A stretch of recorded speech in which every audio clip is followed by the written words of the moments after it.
Hello and welcome to the 700 Club. For today's top headlines, let's go over to the CBN News Desk. Thanks, Gordon. Even in the midst of a pandemic, America is honoring its fallen soldiers on Memorial Day. The three-day weekend also traditionally marks the beginning of summer. As the nation emerges from weeks of isolation, crowds at beaches and boardwalks showed little concern for social distancing. Gary Lane reports. Memorial Day weekend is the traditional start of summer in the United States, and this year's holiday is like no other. With the number of COVID-19 deaths now approaching 100,000 in the U.S., millions of Americans flock to beaches, boardwalks, and theme parks. Relaxed restrictions causing many to ignore social distancing guidelines. Ocean City, Maryland, jam-packed over the weekend, with most visitors strolling the boardwalk without protective masks. It's really crowded. It's beautiful out. You know, it's fun. Everybody's having fun. The fun turned into what police described as a gauntlet in Daytona Beach, Florida. A crowd gathering, people grabbing at money thrown from a car sunroof. This type of behavior is unacceptable. We don't want people coming to our city, disrupting our city. And along with the relaxed restrictions, at least 8 states are now seeing an increase in new reported COVID-19 cases.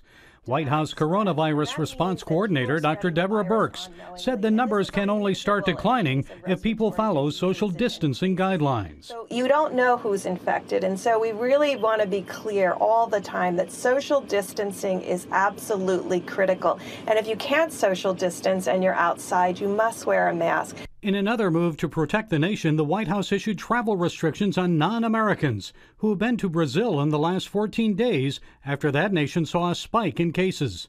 And despite the viral pandemic, a star-spangled Memorial Day salute was broadcast Sunday from the nation's capital. We are here to honor and salute all those who have served in our nation's armed forces and the many that lost their lives in the name of freedom. A special tribute honoring the 75th anniversary of the end of World War II and surviving members of an African-American military corps. Ladies and gentlemen, the Tuskegee Airmen. Americans reminded that the nation has survived many struggles and together will overcome the viral pandemic. Gary Lane, CBN News. The Memorial Day weekend also saw many churches reopening for the first time in months. Congregations like Atlantic Shores Baptist Church in Virginia Beach, Virginia, were happy to worship together in person. Reservations online helped to manage capacity, and Pastor Ron Jones says he's thankful for this next step. It was fabulous to have a live congregation today. I don't know what it sounded like out there, but I felt renewed energy. I love all the technology, and it's great, and we'll continue to use it, but there's nothing like being, person to person and face to face. And every preacher knows you get energy off, the people who are live. But it was just fabulous to see everybody. You don't know with the masks whether people are smiling or not, but I just picture them as smiling. Yeah, Hebrews does tell us, don't forsake the assembling of yourselves together. But all the more as you see the day approaching, be there in church. We're going to have to maybe redefine a little bit what gathering means, but there's no replacement for human-to-human contact. Friday, President Donald Trump called on all the nation's governors to allow churches to reopen for in-person worship. Many states still restrict church services. The president said worship is essential and churches should be treated the same as other essential organizations. And he threatened to override the governors who don't do as he says. Some churches, however, say they will hold off on reopening for now. As we reported earlier, nearly 100,000 people in America have died from COVID-19. The pandemic has forced families to find new ways to honor their lost loved ones. As Mark Martin shows us, funeral services are much different now. For now, the sight of long lines filing past a casket to pay respects are on hold. Funeral homes must adhere to new guidelines. It's a big change for Mike Strickland, GM of Family Choice Funerals and Cremations. We are going to follow all the necessary guidelines, of course, limiting 10 people or less to the services.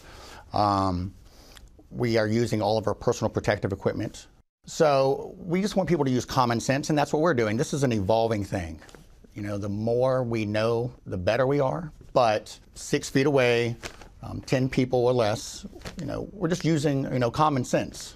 Right as you enter the funeral home, you encounter what Strickland calls the sanitation station.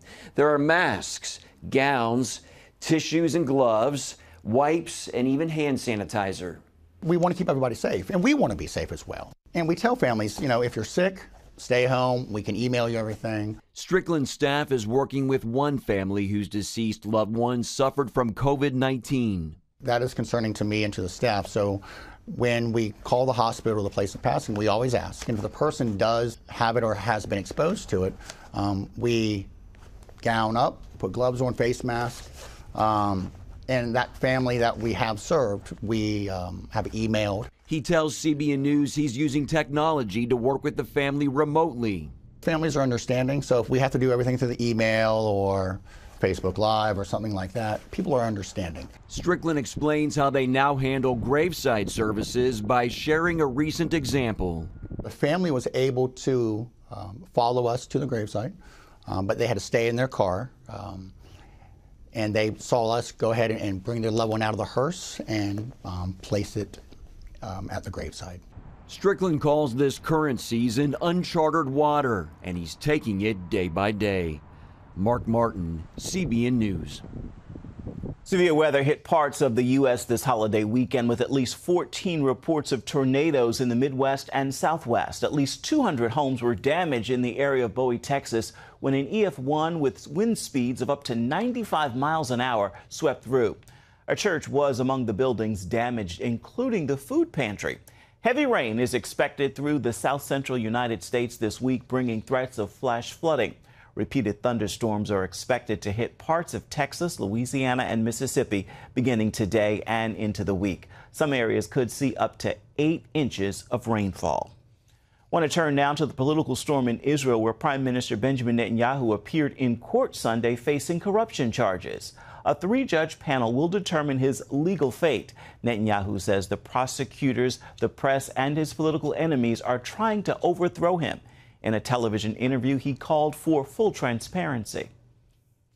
I want the public to see the whole picture, that the public would know the whole truth, and that's why my first request from the court is full disclosure. I am asking for everything to be broadcast live, a continuous and uncensored broadcast. Netanyahu is charged with bribery and breach of trust in 3 cases. Analysts say the trial could take 2 to 3 years. Meanwhile, he is allowed to continue in his post.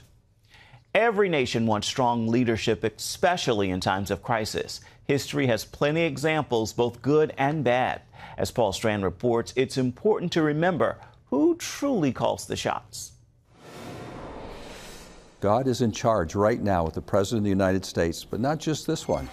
Every other one before and every one after, and God is working out his will. Dr. Peter Lilback and his Philadelphia-based Providence Forum highlight the many times God has touched America and its leaders throughout its history. When Paul was on the Areopagus in Acts chapter 17, he said to the Athenians, God establishes the boundaries and times of nations. And so, yes, the Bible says he raises up leaders and he puts them down. Now, we don't know if that is for blessing or for judgment, but absolutely Donald Trump is leading because of God's purpose. But that's also true of Barack Obama. It's also true of George Washington and Abraham Lincoln. And as hard as it is to say this, even the tyrants and dictators of history, God is working through all of them. And when we have a president we don't like, the Bible tells us we're still to respect those in authority, but also call them to the higher law of God and say, are you following his standards? If a president will follow God's standards, Lilback insists it'll bring godly wisdom and blessing to America. A lot of people say, oh, the 10 Commandments, God is cruel, God is mean, he's taking away my pleasure. It's not at all true. This is the Creator saying, do you want to know the best way to live?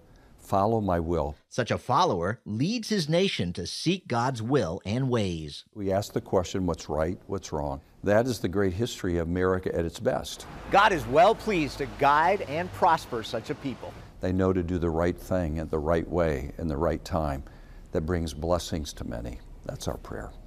In other words, at such a time of global crisis, rather than looking for government leaders to solve all the problems, people need to look higher, to the God who puts those leaders in place. Paul Strand, CBN News, Washington. Gordon and Terry are back with the 700 Club after this.